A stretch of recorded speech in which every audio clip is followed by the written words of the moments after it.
好得可以啦。OK。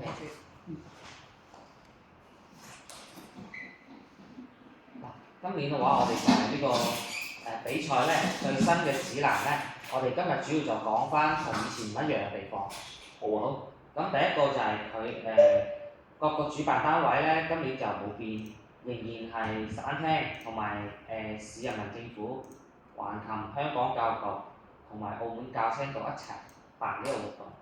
咁咧今年最大嘅變化就係呢個報名。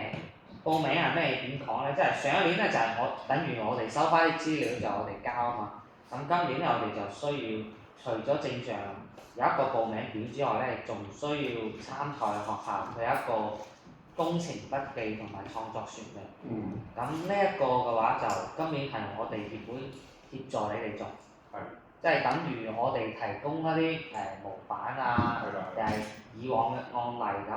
咁我哋港區學生咧就照住我哋嘅模板，即係俾翻素材俾我哋，即係等於會有一個學習過程嘅影相記錄，同埋學生嘅佢學習過程中嘅心得，即係有兩方面嘅資料要俾翻我哋。咁我哋咧就會根據你哋提供嘅資料啦，我哋就將呢個傳喺佢嗰個智慧教育平台嗰度。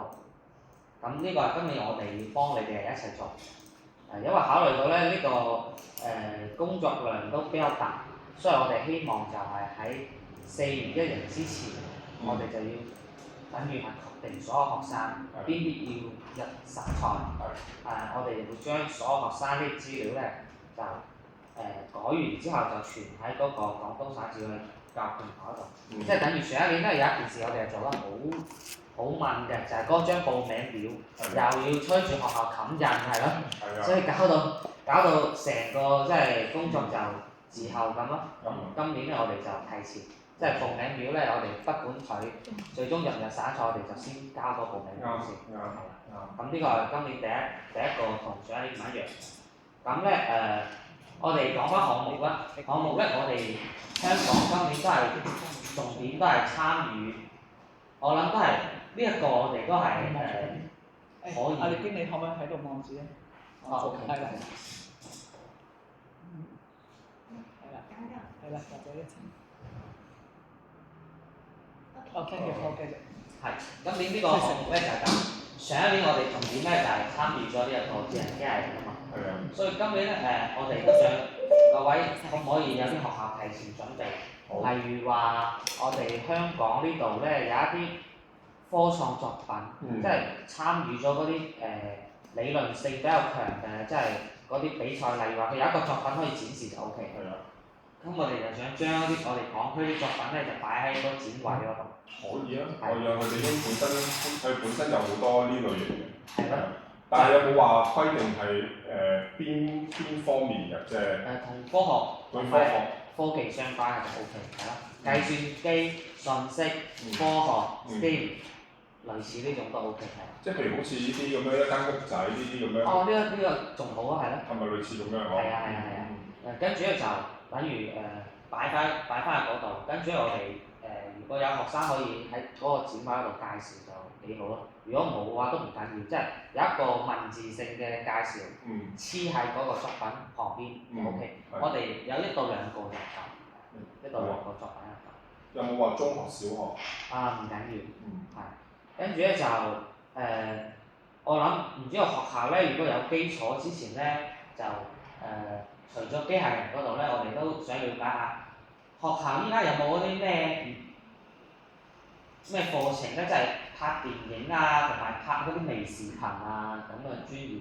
如果有咧呢兩個項目咧就好容易上國賽嘅。佢點搞咧？首先我哋話先講嗰個微電影先。微電影咧佢係一個即係需要做一個有故事情節嘅一條片。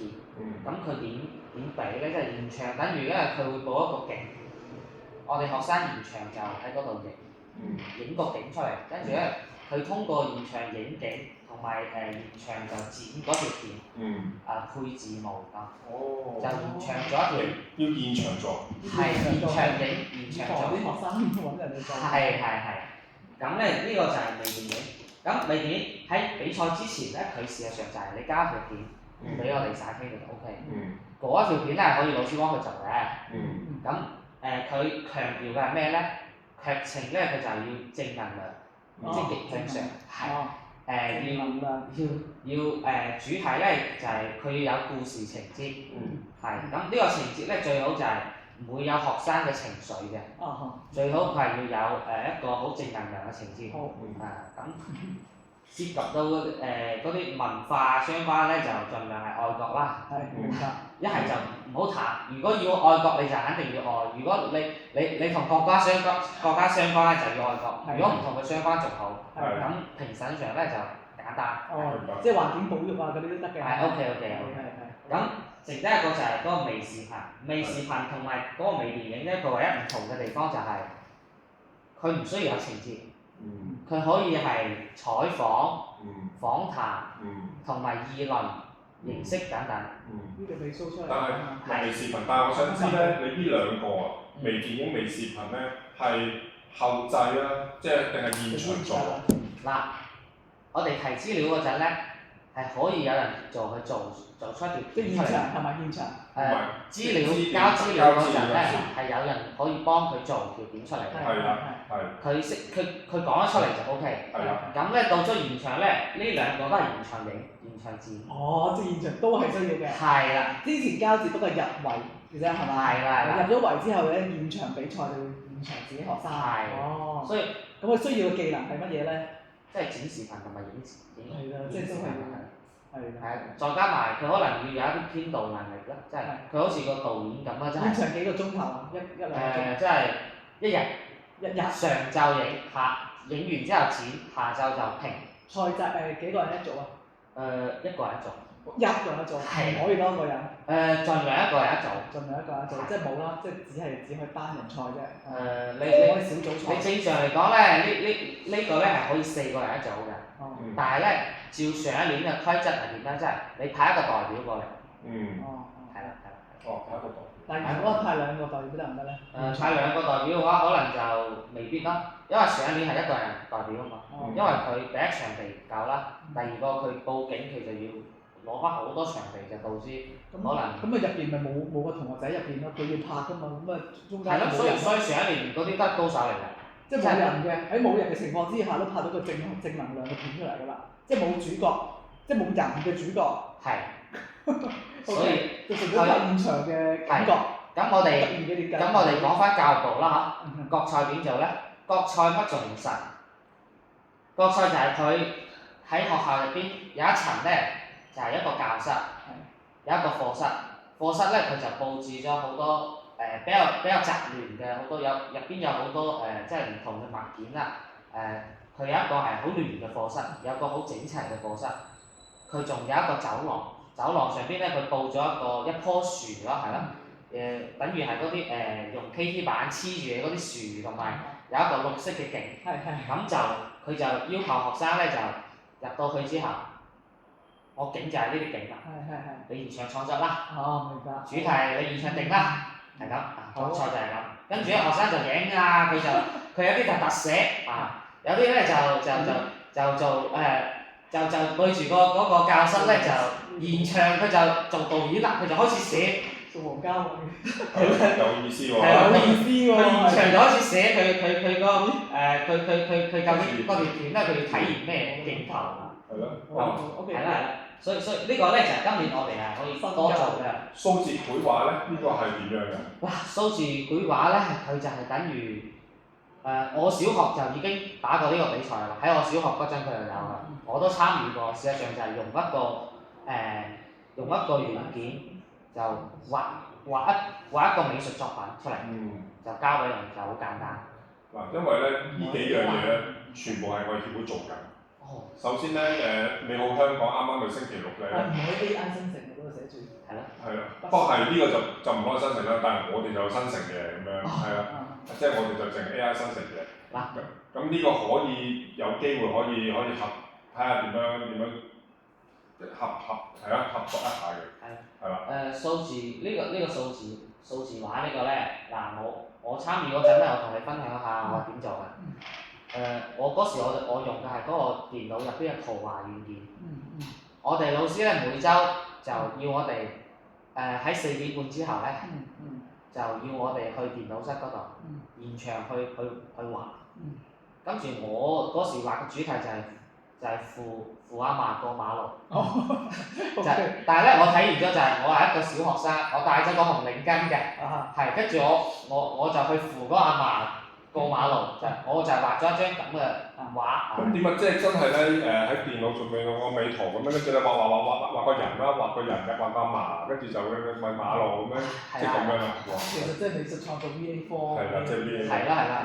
所以呢個係咁做嘅。咁評委佢睇咩咧？評委佢睇第一係咪你真係你自己畫嘅？第二個佢睇你咧睇完嘅故事嘅主題係點啊？使唔使又係現場嘅？呢個佢唔會直情就唔會喺現場，直情你交咗俾佢之後咧，佢睇完佢又1、2、3等獎，佢又評委就評咗。用 iPad 畫，我用 iPad 咁樣畫咁搞掂咯。咁你呢個事實上就係一個 report 項目嚟嘅，即係你將畫咧畫成點咧？呢個只不過係第一個，你最緊要係你要講俾佢聽，你用咩工具？你畫咗幾長時間？你想體驗嘅係點嘅一個主題啊？即係你講仲重要過你畫。呢個係咁，咁電子版報咧就好似我哋學校嘅後邊嗰個長報咁，係啦，即係黑板報咯。事實上佢就係黑板報，就將黑板報擺喺電子檔嗰度。呢個就係好。不過呢兩個項目咧就我哋適當咁開展就 OK，因為畢竟咧佢學生係唔會去現場嘅，佢冇咩感受嘅，即係你交咗佢評完就你1等獎啦就咁，你又唔知道點解你1等獎，你又唔知道點解你2等獎係咯，因為你係專家佢好主觀啊嘛，我哋就照常就攤開嚟講啦係嘛，係咯，咁海報設計同埋個3D 創意設計咧成日一樣，海報設計成日佢就係咁你就做個海報咯係。你宣傳一個某個主題，佢唔定係咩主題，咁就3D 創意設計實際上就係要攞啲3D 打印機上嚟，你打印一嚿嘢出嚟，你要介紹啦，呢個係咩嚟嘅？你要將嗰個原文件就傳喺佢平台嗰度，係咯。好，明白。OK，咁呢個就係編程比較快咧，我哋就唔具體講啦，因為比較快咧名額好少，即係全香港先得1、2個名額。我哋就就算啦，咁我哋重點就講下嗰個數字藝術啦。數字藝術咧就啱先已經大概講咗就係幾例。咁創意製造咧，嗱我就想了解下，我哋依家香港學校咧有冇用嗰啲人工智能板做嗰啲項目？咁佢唯一嘅難度嗱，我哋睇下就係第一個就係嗰個人工智能板咧，佢哋即係大賽組委會咧現場發俾你嘅。你唔使，等於就係你唔使準備咩啦。但係最大嘅問題係佢發嗰塊板俾你咧，你唔識用喎。係咯，所以等於就學生現場就要學點用呢塊板。現場就要學識點用3D 切割機、激光切割機，就現場做一個類似咁嘅一個模型出嚟。佢呢個比賽真係等於現場就有3日嘅。第一日就係學用嗰個人工智能板，同埋跟住咧就根據佢出嘅題，你就要明確你係做一間屋啦，定係做一個咁嘅嗰個碉堡啦咁，即係學生自己定。可以調翻轉，你哋需唔需要香港要有代表去做呢一件事？定抑或其實可以都咁個難度好似都幾高？非常之高。係啊。即係反而我哋諗一樣就係理想，其實我哋香港呢邊點樣去配合你哋而出去代表做呢樣嘢？因為當然香港有某啲學校做到嘅，佢哋自己都有3D 打印laser cutting啊，即係鐳射打印嗰啲全部都可以嘅。只不過意思係因為我哋就分唔同嘅層次啦。呢啲咧就真係好高階啦，好高階咁。咁變咗咧，佢哋呢啲學校咧就真係純粹我哋幫佢就係報名去參加個比賽，係咪啊？就係咁嘅意思。嗱，我哋就唔強調我哋一力組織係啦。係咯。因為呢個項目咧，等於係佢有即係睇下我哋有冇即係有興趣學校，即係又係你想要推薦佢係啦。如果唔係嘅話，我哋就唔考慮呢個先係啦。因為呢個確實佢難度係比較高。係啦，冇錯。起碼知道先啦，知道啦。OK，係咯。呢個咧都係今年嘅新項目嚟，叫做智能體。好。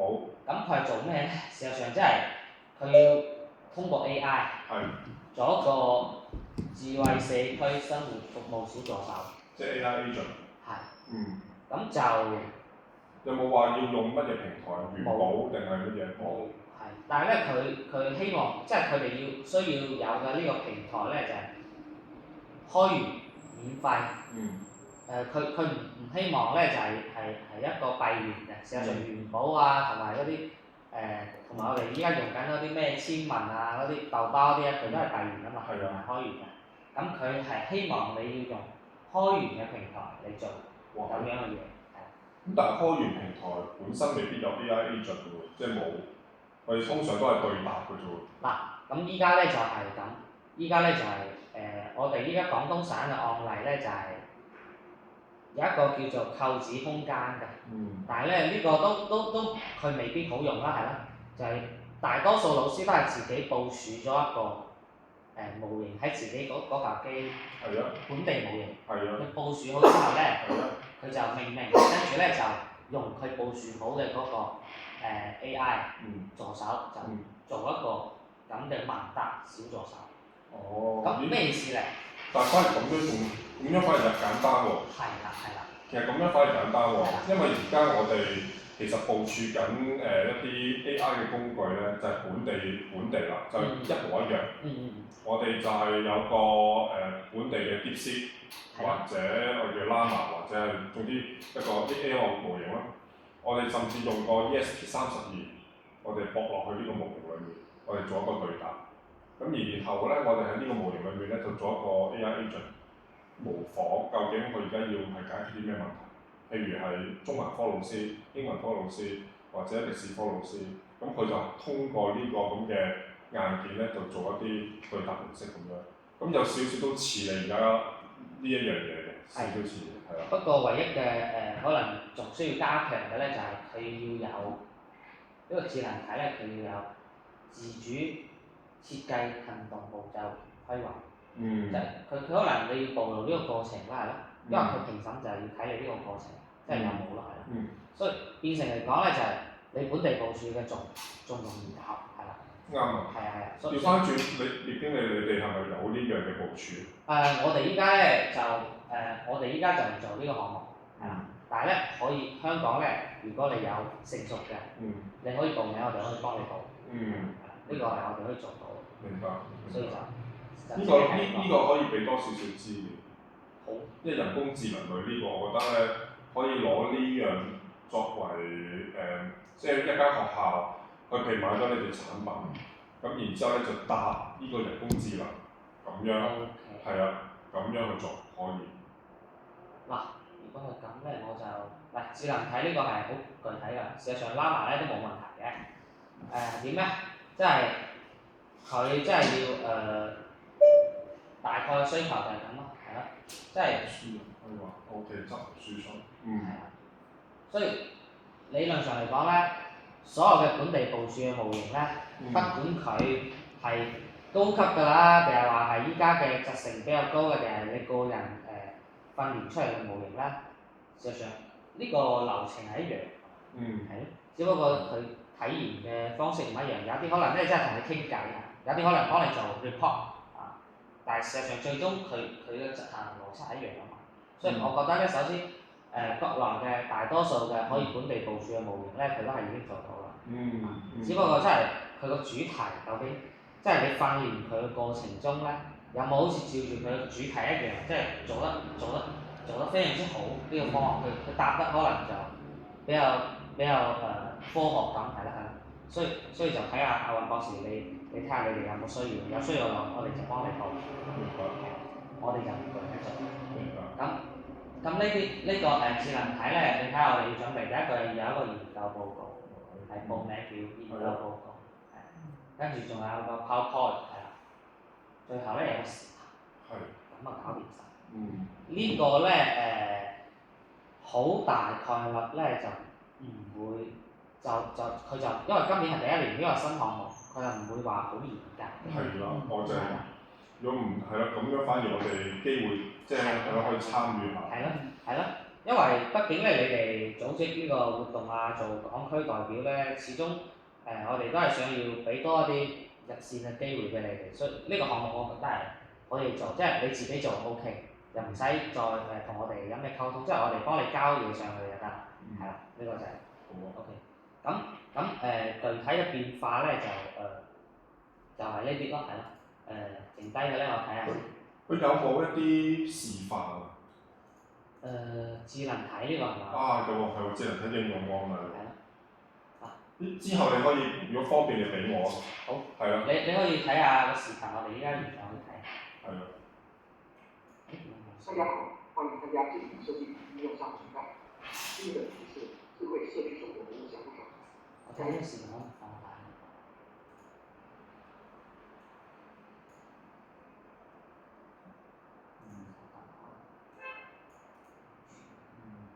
反而我睇佢中間嘅位置左右，我睇下佢嗰邊，中間度，起碼我只係純粹要攞個概念啫。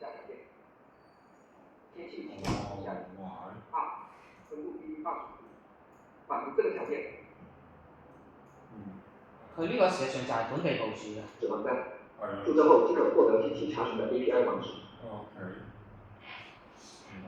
把這個網址複製到 HTTP 請求的 URL 參數欄。方法這裡我們使用 HTTP 的 GET 方法。當執行這一個環節，我們就可以從這個 API 地址獲取到順德地區當前的天氣情況。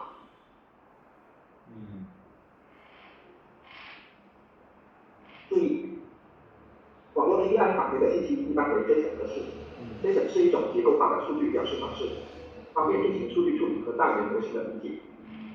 在這裡，我們可以看到順德今天的天氣，最低溫是16度，最高溫是25度。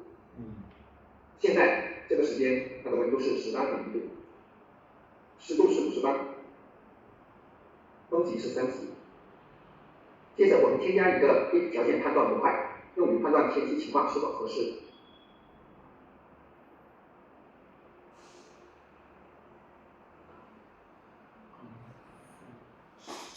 在這裡，我們可以添加兩個條件。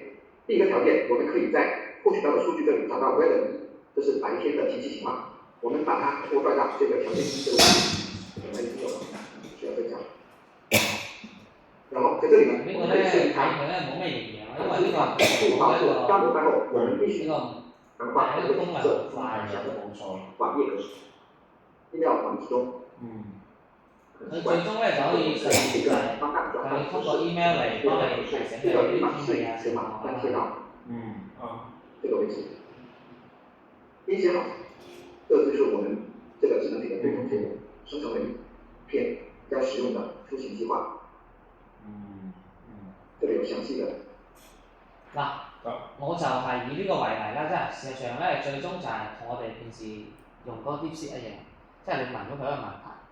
佢就咧就冚唪唥就將佢嗰啲回答啦，就形成咗一個文字出咗俾你。咁咧佢依家就係要將呢個過程，即係你智能體呢個執行嘅過程要通過 report 嘅形式就搞出嚟，即係意思要評委要知道呢個嘢係你開發嘅，即係你自己做，就唔係話你用翻一啲閉源嘅。所以佢最大嘅難題喺呢度。所以可能咧呢個項目咧，即係我哋有一套，我理解住，如果我哋香港有一套方案之後咧，事實上好多學生係可以複製。佢唔係一個真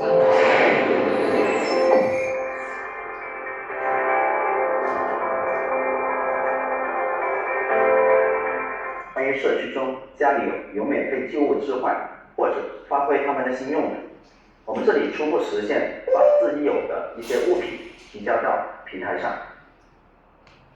好，下面我们来看一下 Codes 的平台页面的使用。在这边呢，我们可以先做關於當前智能體的人物設定和回復邏輯。嗱，呢個咧就同埋我哋25年開年嗰陣，我記得有個部署本地大模型嘅一個工具，佢就係咁嘅。一開始佢先有個人設，即係你一個工地嘅人設係點嘅，跟住你就可以將你啲素材同埋揼翻入去，佢就基於呢個素材咧就覆所有使用嘅人，即係回覆佢。所以呢，我們在這裡可以添加這個工作流以及我們對應的一些功能啊。同時呢，我們可以把對應的物品添加到這個物品記錄當中。在右側這邊呢，我們可以做對應的一些調試啊，調試沒問題的直接也就可以發布讓角色這個品啊。豆寶本呢是一張舊的木質桌椅。嗱，實際上呢個咧就係我哋最簡單嘅已經。係。同埋嗰個簽文嗰個開源嗰個時一模一樣，即係你俾翻個人設俾佢，你俾翻個回覆邏輯俾佢，佢就你無論邊位過嚟，佢就照住嚟答咯，係啊。OK。呢個就係最簡單嘅。係。所以啱先左邊呢一個咧就係如果我哋真係要分高低嘅話，咁呢一個肯定係國賽級別嘅，嗰種肯定佢係衝住國賽一等獎嘅。呢一個咧就係正常，即係你參與就冇問題。呢個可能，但係照我睇咧，目前廣東省嘅情況嚟睇咧，大多數可能都係用翻呢一個，呢個最簡單嘅，係。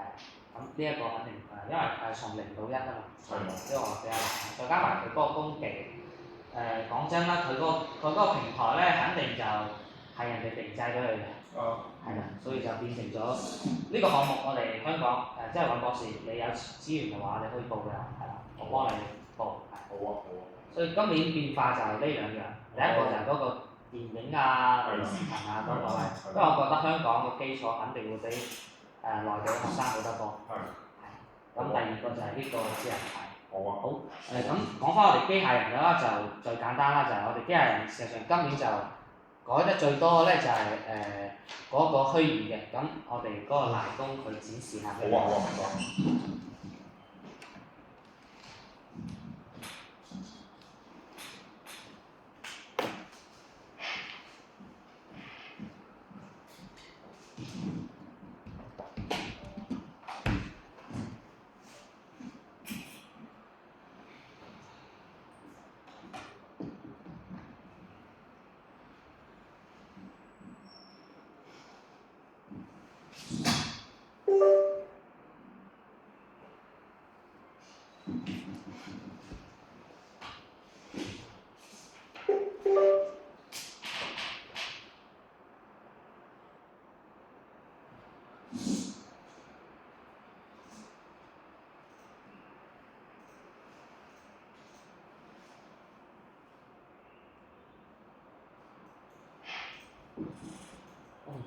上一年咧，我哋嗰個虛擬咧就係好似用嗰個帕拉卡嗰個啊嘛。係啊係。咁今年咧就唔係佢啦，我哋就用翻咁嘅一個場景。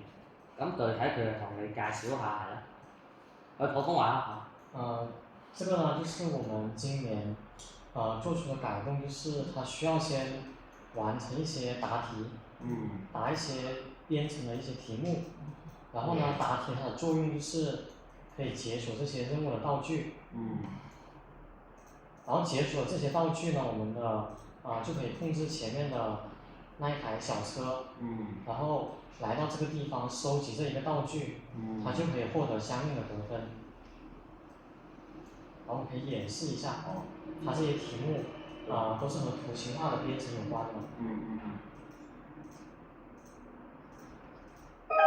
嗱，你對咗，佢就現場就反饋啦，係啦。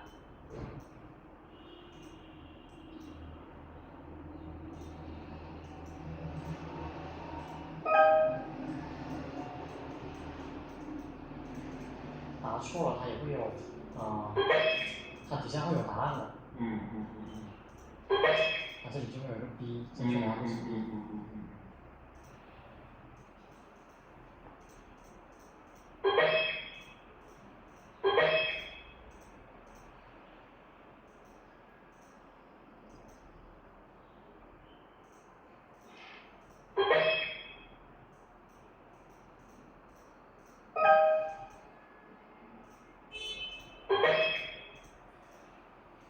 咁佢呢個係有次數㗎，佢最多可以錯幾多次啊？最多他答对3次全对，他可以解锁。目前我们到时候的话，现场活动是只有2次机会。就一个道具只有2次机会可以给他解锁答疑的机会。如果输了的话，那他这一个道具呢，这个任务他就解锁不了，就做不了这一个任务了。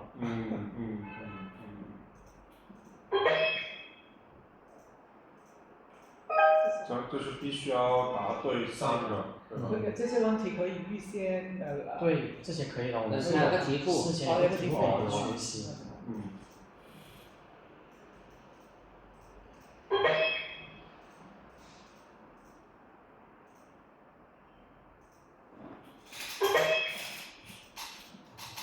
因为他每次的题目他都是不一样的。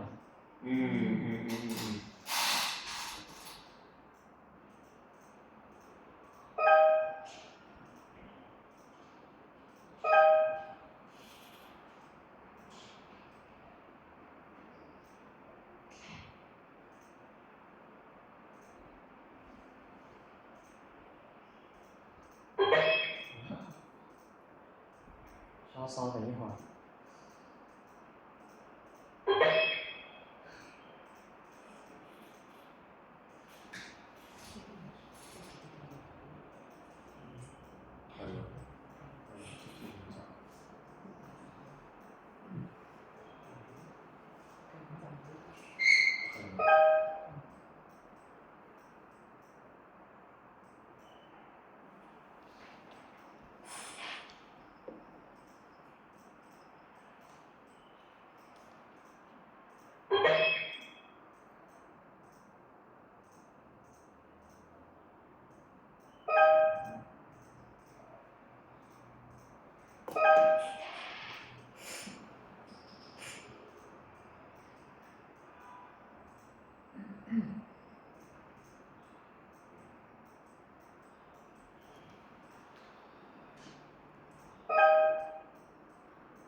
C。C 好像不对吧？对吗？那个是 A 啊。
按照正常来说，你已经这个任务你已经完成不了了。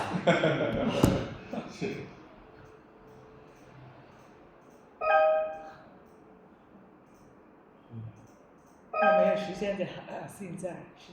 佢時間咧就90分鐘之內，佢要搞掂晒所有嘅答題任務。佢有咁多答題任務。所以變咗今次咧就純粹玩答題。唔係喎，佢答題咧只不過係第一階段嘅。第二階段咧，你喺佢展示咩嘅？有幾多題啊？90分鐘有幾多題啊？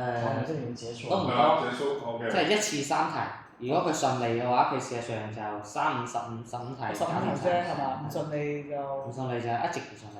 正常來說，它這種題咁就第二關就去。3題對1題就可以解鎖。哦，3題對1題。對，可是我們測試的是要3對3。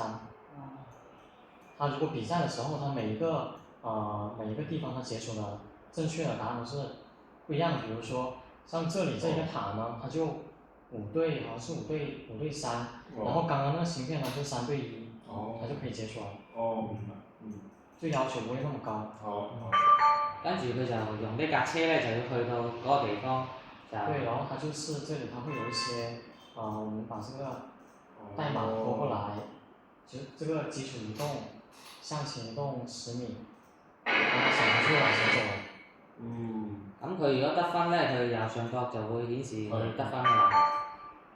咁啊，幾乎就唔使老師點教啦，佢就喺入邊摸索就 OK 嘅。然後我們去收集一下剛剛那個。所以即係意思，依架車咧就用頭先嗰啲嘅指令啦，就一路咁樣行，係咪啊？就去翻頭先嗰個目標嗰度，就身邊嗰度就攞，即係要攞嘢又或者係要喺嗰度，係啦。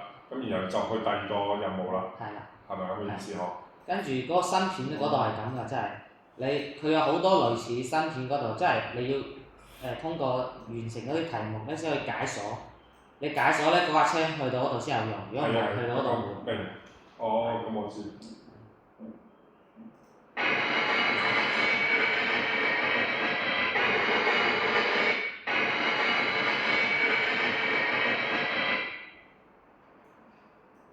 然後它就到了這個地方。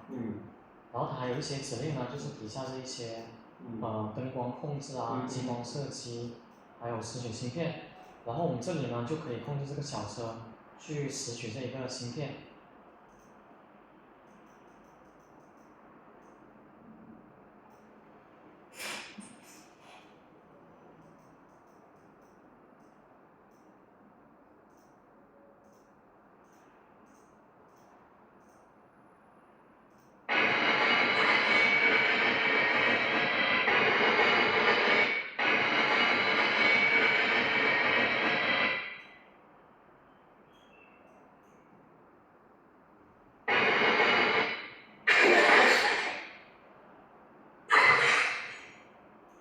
咁佢哋等於就完成咗一個任務咁係咯。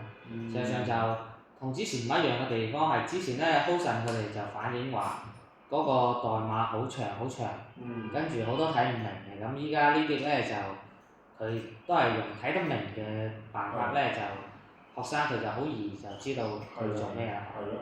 跟住咧嗰個答題嗰度咧就事實上就係我哋有個題庫，咁學生咧就去等於做題咁。就係佢熟悉晒啲題咧，佢就好易可以解決呢啲問題。所以今年就呢個虛擬嘅就變成咁。呢其實幾好玩啦！即係好似學生好似打機咁啊。所以咧，反而我已經即係諗啦，係我諗住揾一個小學生操熟佢之後咧，拍一個視頻，就係咧佢成個過程點樣去攞分，跟住我就將個視頻咧就俾啲學校去做一個介紹咯。咁應該呢個就我覺得係咯，應該多人玩嘅呢個。係咯。呢個應該多人玩。好。咁但係個平台係用翻你以前嗰個定因為係新嘅平台？新嘅，到時我哋會發俾你。呢個就係今年我哋變嘅地方，第2個要變嘅地方。那個曹老師那個虛擬平台要不要講？虛擬平台的話應該是等一下曹老師那邊，還是沒有？那就不用。咁其餘嘅就冇咩變化。今年最大變化就係嗰個空天虛擬嗰個，係啦，我哋就將佢改成咗呢個。OK。咁呢個嘅話，可能教學上就簡單好多啦。趣味性高。係。趣味性高，應該小學生應該會有一班都多嘅，係中意咁樣玩。甚至我哋睇先，會唔會係本身你哋呢度你哋有啲測試平台點講咧？我想喺香港賽區做一個嘛。咁你哋本身有啲任務喺裏面嘅係咪？即係可以 set 一啲任務㗎嘛。係啊。係啦，咁變成咧，我喺香港賽區就做一次，咁然之後就我哋就可以推薦佢哋就上環球，就參與個比賽咁樣。OK。咁到時我哋配合你啦，睇下你需要我哋係配翻呢個遊戲俾你哋喺香港做咧，定係點啦？係啊，到時。當然啦，係咯，同你哋合作㗎啦嘛。咁你哋好似上次你個虛擬一樣咯，即係話買幾多 account 係咪去做呢一樣嘢咯？即係一個學生個 account 咁啊。但係因為變咗呢個就要真係盡快啦，係啦，因為如果我哋3月香港賽區咁，我哋就而家佢哋就要去操練㗎啦嘛。係啦。我哋嗰個 account 咧係咁，佢分兩，今年咧即係上一年我哋個 account 咧就俾咗佢就入去嗰個平台啊嘛。咁今年我哋個 account 咧佢係有兩樣嘢嘅，第一個佢會有一個網頁版嘅，可以喺上邊做題嘅嗰個題庫。嗱，第二部分內容咧就係呢個。係佢會有一啲PowerPoint咁啊，就係教佢點去玩呢個嘢啦。佢仲有個新手指南嘅，即係教佢點移動嗰啲人物啊咁。你去呢個新手指南睇下。但係而家呢一個平台就主要係針對係環球嗰，即係真係5月份嘅比賽嚟嘅，係咪？其他嘅話就冇用㗎咯。同埋我哋年底嗰個12月嗰個係咯，都會係呢個係咪？係，都會係呢個。即係話係有兩次嘅比賽啦。係咯。即係上半年一次，下半年一次咁。佢呢度等於就有啲新手嘅指南咁學生真係攞到佢咧就直情佢唔使教啦，佢自己係識玩啦。所以大概咁今年我哋嘅變化就係咁多。就最後就講翻啦，即係我哋港區就睇下尹博士。第一個就係今年我哋港區仲使唔使我哋去到香港去培訓？如果唔需要嘅話，係咪你哋直情就有呢啲新嘅我哋嘅介紹就可以去推啦？可以啦，可以啊，唔算複雜咯。我覺得其實呢個已經簡單啦。AI 嗰堆更加唔使睇都唔複雜啊。反而就係高階嗰啲，我哋就要揾一啲學校本身做開嘅。然後另外就你呢個機械車啦，機械車有啲咩變化？有冇特別？係咪都係以前嗰張地圖？地圖除咗地圖變咗，其餘就冇咩變化。直情就可以照用咯，係啊。如果有需要，即係例如話，真係有學校咧，佢就覺得佢直情佢都唔想再自己去改呢嚿機啊。咁佢就可以有一個我哋有一個補充包咁，等於就係將最新嘅一啲配件啊都配齊俾佢，跟住佢就直接照住啲新配件嚟重新砌。啱，咁樣好啊。係。一係佢就有一個補充配件，一係佢直情唔買，佢都可以過嚟參與。係咯。就兩種方式啊。補充配件咯。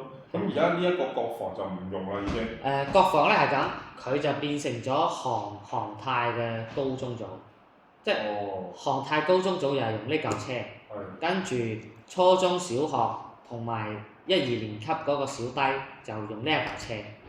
係。跟住我哋仲多咗個項目叫做3D 人工智能。嗰個人工智能一係你人工智能你們也是嗎？人工智能吧。3D 人工智能。人工智能和那個數字碼是在一起的，都在同一個平台。你的演示給大家看一下那個模型訓練那些整個流程是怎麼樣的？我哋呢個係人工智能嚟嘅。我覺得呢個項目咧少少複雜，即係大概介紹下就係學生咧佢要用一個模型訓練軟件，佢要影好多相，跟住咧就標注就訓練入去，通過呢個軟件咧就訓練嗰個模型，跟住咧又傳翻呢個平台上面，佢就可以實現即係佢見到人咧佢就嗌出名咁，大概咁啊。唔複雜。咁如果香港做到嘅，咁呢個項目就幾好，係啦。因為佢哋有學呢樣嘢嘅，我哋佢哋不嬲不過咧佢哋用嗰個係平台咧就係 Google 嘅，就 Teachable。咁咧頭先你講嗰啲咧就 exactly 就即係我哋本身都已經教開嘅，就係點咧？譬如認嗰隻係狗，咁咧就俾20張狗嘅相佢，就去訓練20隻貓嘅相訓練。咁然之後咧，跟住佢輸出咗之後咧，跟住咧你就俾張狗嘅佢睇，咁佢就話俾你聽隻狗。呢個係狗嚟。係啦，90% 係狗，10% 係貓。俾隻貓佢咧就90% 係貓，10% 係狗，即係咁樣咯。咁如果係咁嘅話，就呢個項目咧就好成熟啦。呢個項目係點做咧？你睇依家呢個造型咧，事實上唔係比賽規則佢一定要嘅。佢嘅比賽要求咧就係首先第一個啦，就係現場。你自己帶呢個主控板過嚟，你自己帶嗰啲人工智能板過嚟。第二個就係你需要用翻即係我哋提供佢會有一個模型訓練嘅軟件，即係你要用佢嗰個軟件訓練。跟住佢現場就俾一堆圖片俾你，你就要洗呢啲圖片，現場就標注咁啦，即係佢要你每做一個過程，你做到啦佢就俾分俾你，你做唔到佢唔俾分。哦。係啦，咁最終咧就係、你呢嚿嘢咧就要有一個外觀，呢、個外觀嘅呢個外觀呢嚿嘢咧係你自己提前要準備好攞過嚟嘅，就唔可以砌好先過嚟，係過嚟砌。過嚟砌。係砌好之後咧，現場就訓練，現場就嗰個圖片佢係到咗現場先知道嘅。喺事前咧，佢唔知道佢要做咩主題，佢會有邊啲圖片，佢係唔知嘅。再加埋嗰個訓練軟件咧，我哋可以先 share 入嚟。嗰個軟件咧，對正常嘅學生嚟講咧，佢都唔知道嗰個軟件係咩軟件嚟嘅。我可以提前發翻俾你，你可以提前用。跟住咧，你就現場就等於做翻晒啲任務咧，佢就照住。你有訓練圖形，你有對圖片做標注嘅，你就會多10分咁。你如果你做唔到啊，你都可以實現嘅，咁嗰個就冇分。但係你後尾咧，你可以識別到都有分。明白。佢即係過程評分咯，係咯。咁而家你嘅新產品就係呢一個啦，係咪？係。即係你之前講話就呢一套嘢嗬。係咯，呢一套嘢，即係佢代替咗之前嘅國防車。嗱，佢唔同嘅地方就係咧，一小學同埋初中咧，佢要求係一塊人工智能板完成任務，但係佢嘅高中咧，佢係需要你有同時有2塊板協作完成任務，佢係咁。我覺得你講一下賽規就可以了。對，會員可以對。嗰個訓練嘅軟件就係用呢一個。然後我們需要先連上主板以後，然後再連接到我們這一個軟件，就是我們圖形訓練的這一個軟件。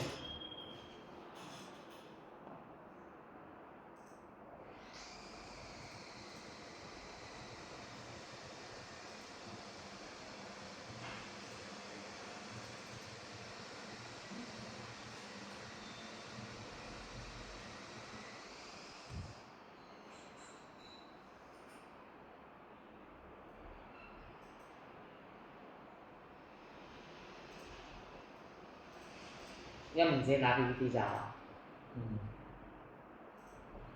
主板上放一塊主板。對。你就用江門那個 PPT 有沒有？我記得好像有這一塊的。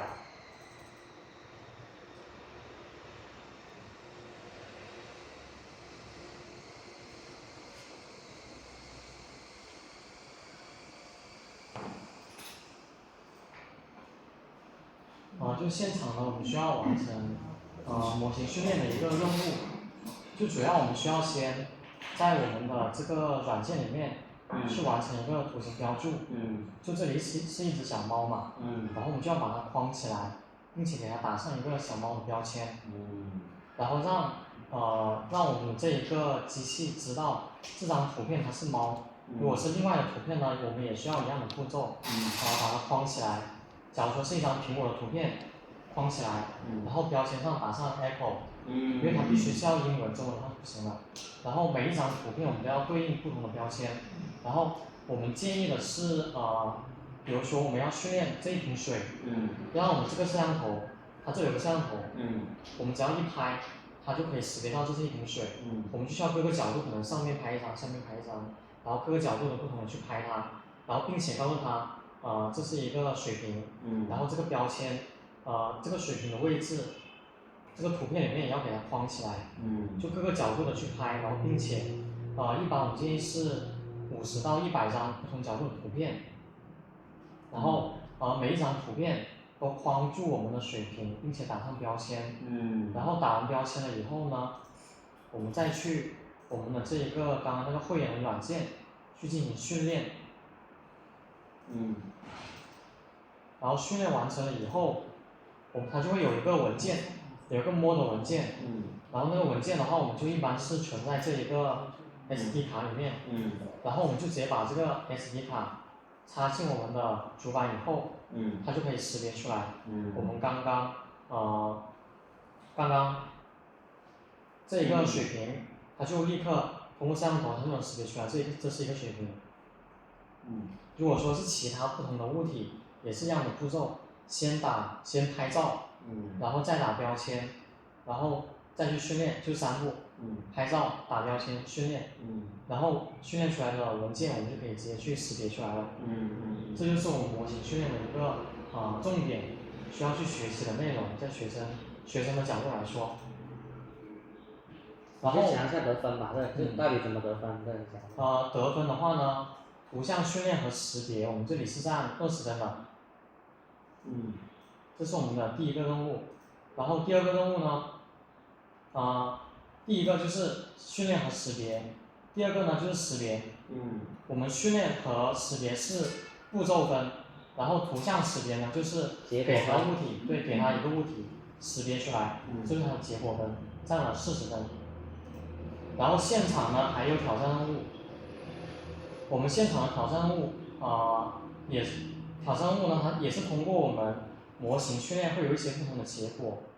比如說這裡可以看到圖像識別也是和前面一樣的其實，但是它通過我們的圖像識別，就像這裡，我們可以看到它這裡會有一些器材，我們識別到了以後，它這裡有一個舵機，它可能會打開這一個門，或者說它的攝像頭它也會這裡去尋找我們的一個目標，這裡有個激光發射，它也可以去假如說我這裡識別到了這個水平，然後它的激光就會發射打到這個水平，它這也算是我們現場一個得分點之一。然後還有一些超聲波的檢測和溫濕度的檢測，所以說我們的這一個人工智能呢就有點類似創意製造。對。咁創意製造咧，佢嗰啲硬件咧，真係佢限定咗，你就係現場用呢個你唔熟悉嘅嘢做。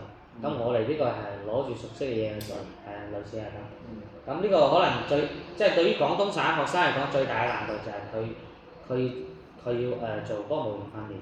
但係如果我哋香港學生咧對呢個係熟悉嘅咧，咁我覺得呢個項目佢哋已經係冇問題。奇怪啊！應該廣東省學生係經常用人工智能㗎，我哋玩人工個智能體都好多智能體喎，即係應該我見亦都有類似呢啲原部都有得做圖片識別訓練喎。問題係廣東省學生咧好多都係老師做㗎嘛，就唔係學生自己做㗎嘛。反而咁樣。係，因為你要睇佢正常，佢除咗主科上課之後咧，佢興趣班嘅時間好少嘅。咁就變成咗，佢真係要做啲科創作品咧，就兩種學生。第一種就係佢學業水平係好高嘅，就佢唔需要再喺主科上邊花太多時間，但係咁嘅學生係好少喺省內。大多數都係喺學業上，佢哋都係花好多時間，所以就變成咗佢要學呢個，佢都係要。因為模擬訓練咧，佢對硬件嘅要求都比較高。即係如果佢電腦如果唔係好好嘅話，佢就係嗰個圖片做翻標註啊，又要幫佢上傳啊，要等好耐嘅。所以因為省內咧受困於就係佢嘅硬件唔好，學習硬件唔好，再加埋佢學習時長唔夠，導致咧好多時都係老師幫佢做啲作品出嚟，佢又負責講啊，係咯。咦？但係國家喺呢方面唔係話都好着力發展嘅咩？點解都係冇配合？冇經費啊嘛。因為學校依家我哋省內學校就都用緊 XP 系統啊，即係電腦學校統一啲電腦都。仲係 XP 啊？係啊，有啲學校都仲用緊 XP 啊。嗱。即係 Windows 上 XP 啊。咁。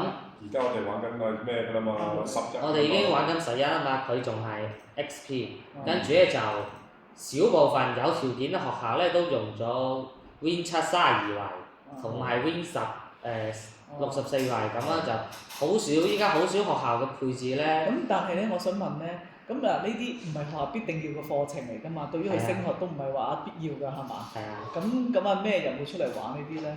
乜就屋企可能條件比較好嘅，加埋咧學業水平都比較高嘅，咁就花啲時間培養興趣啦，係啦。佢對於升學啊、就業有冇用途呢啲？即係咁睇啦。喺省內咧就，你正常讀書，你揾個老師幫你補課，就可能最多你嘅投入就係一年就萬幾蚊，佢就補晒課夠晒啦，係咪？咁如果你搞興趣咧，你年又唔一樣，咁又要買套件，嗱又要配翻啲靚仔電腦，咁啊加埋咧，佢成本肯定不如專攻學業嘅高啊嘛。咁所以係啲乜嘢人先會參與呢啲？大多數都係嗰啲科技從業、科技行業嘅嗰種家庭啦，係啦。第二個就係嗰啲高薪資水平嘅嗰啲家庭。咁但係呢個係咪國家都覺得係好需要去處理㗎？國家佢幾時都需要㗎，國家佢時時都需要啊嘛。國家已經搞到人形啦，已經。係啦。但係你喺教育層面咧，佢依家人工智能佢都好難普及。我知，咁但係咁即係其實國家係支持呢類型嘅比賽啦，同埋學習㗎嘛。係啦，只不過可能民間係嘛，坊間嗰度嗰個金錢時間嗰度未配合到。係啦，學校都好難配合到啊嘛，因為學校依家經費不足啊嘛。即係級不足。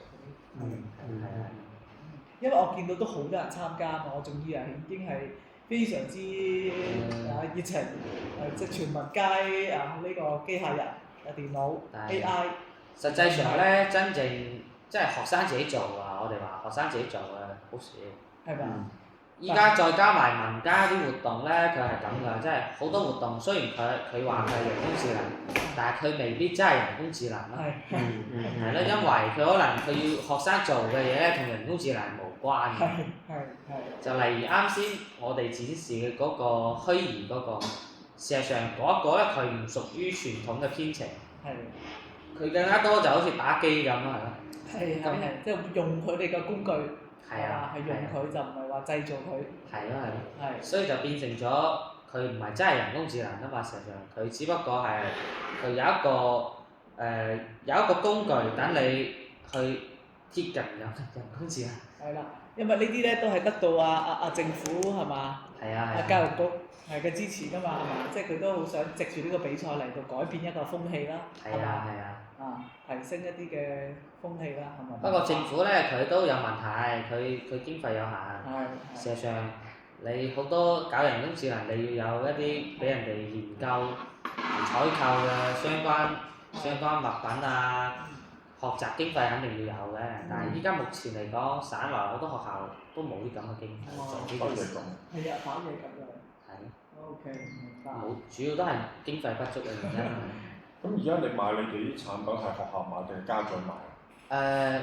有50%咧就家長買，一半。學校一般都係以科技為特色嘅學校，即係佢可能係一個科技校，咁佢重點投入科技呢一塊咧，佢就會買。大多數學校都未必係行科技方向。我哋香港咧，即係基本上家長咧就唔會投入嚟買呢啲嘢嘅，我哋都係學校為主，都係唔知點樣去打開家長嘅市場，令到家長願意投入。我哋完全係冇呢股風氣嘅香港。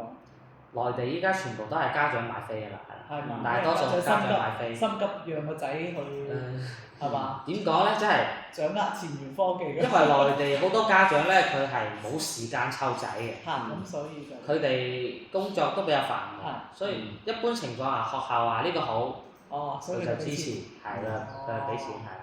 明白。咁可能相對於香港嘅家長嚟講，佢哋文化水平仲高啊嘛，好多嘢佢哋有唔同嘅睇法，再加埋佢哋可能本身香港嘅福利各方面都比較好，所以大家做氛圍可能咧就有少少區別啦。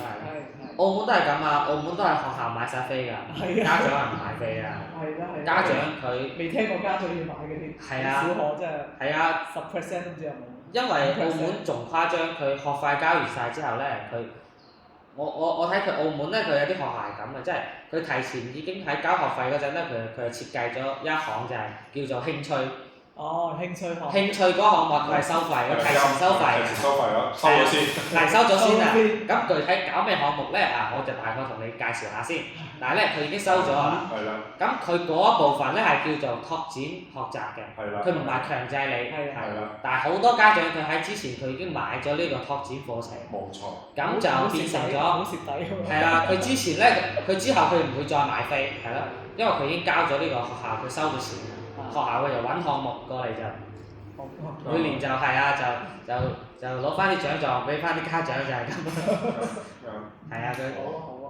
OK 啊，呢個冇問題。好，反而想像諗下點樣推進先，係啦。好啊，咁剩低咧之後嗰啲產品相關資料係咪我直接就俾翻 host？冇錯，你俾 host，特別你呢一啲嘅產品資料，跟住嗰個拓展包，係啦，因為我譬如陳白沙或者其他李興貴嗰啲，咁我都會同佢講，加翻個拓展包，跟住就參加我哋3月嗰個香港賽，然後就再參加5月香港賽。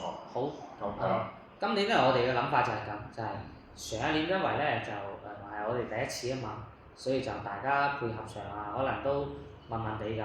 咁今年咧我哋就想咁，即係最終你哋究竟想組織幾多支隊？嗱，我哋就如果有必要，你覺得我哋要喺香港區做一場比賽，我哋可以配合。如果你覺得冇必要啊，我哋交翻資料，就唔好搞太複雜。咁你就定咗究竟最終我哋一共要出幾多支隊，我哋就交幾多資料，就最後就係呢啲隊就入圍，我哋就可以提前係。好啊。係，所以睇下你哋想要用咩形式去做。都幾大機會係都會搞個香港賽區嘅。好。係啦，即係起碼喺個形式上咧，專業啲。好。即係我哋好似真係喺香港，我哋大家係比個賽嘅，而知道係大概咁樣做法，咁跟住我哋就去推薦就上去5月，即係咁樣意思。OK，冇問題。咁如果3月份。我哋可以，我哋4月1號之前要報翻晒啲資料嘅，所以正常嚟講咧，我哋應該其實咧好簡單，佢哋報名香港賽嘅時候咧，跟你哋嗰張報名表格俾佢報，佢交到我哋度咧，其實根本就交俾你。咁但係咧，呢個報名表咧就係參加呢一個嘅我哋呢個香港賽區啦，明唔明啊？咁當然咧我哋總之我哋個諗法都係佢玩得香港賽區，我哋都俾佢去滑琴嘅啦，除非有啲特殊情況嘅啫，係咪啊？咁你變咗咪可以先前已經攞晒我哋資料咯，即係我就會所有佢之前譬如回鄉證 number 啊，所有嘢咧我都會叫佢俾晒我先㗎啦，係啦，即使報呢個香港賽區都好，係啦，即係咁樣，咁就用你嘅表格，之前用你嘅表格咁樣去做 ，OK， 係啦，咁就變咗減散咧。日後我哋咧又要再跟進，冇錯啦。咁大家都好辛苦。好，係啦。冇問題。OK，咁就係非常好，非常好。最緊要你頭先嗰啲 PPT 俾我，好。跟住咧你嘅產品資料好緊要，一定要俾我，係嘛？就係咁樣。OK。好。咁呢個係咪要？係冇錯，我。